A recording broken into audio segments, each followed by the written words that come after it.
অর্জুন সিং এর হাত ছেড়ে এবার তৃণমূল কংগ্রেসের হাত ধরলেন ভাটপাড়া পুরসভার 10 নম্বর ওয়ার্ডের বিজেপি নেতা রাজ বিশ্বাস।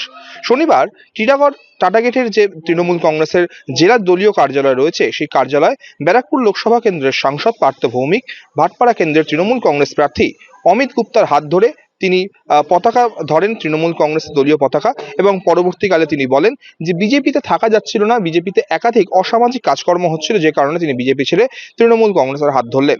যদিও এই বিষয়ে এখনো পর্যন্ত বিজেপির তরফ থেকে কোনো প্রতিক্রিয়া পাওয়া যায়নি।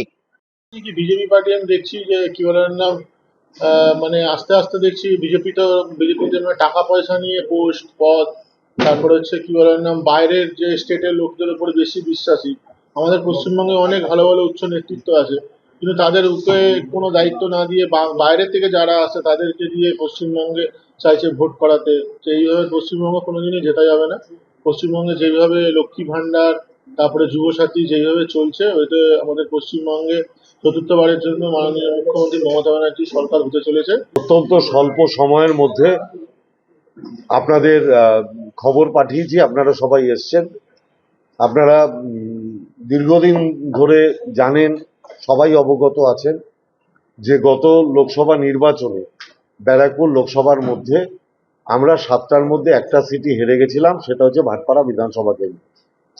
সেই ভাটপাড়া বিধানসভা কেন্দ্রে এবং আমার লোকসভা নির্বাচনেও 7টার মধ্যে একটা বিধানসভাতেই আমরা হেরেছিলাম, সেটা ভাটপাড়া বিধানসভা কেন্দ্র।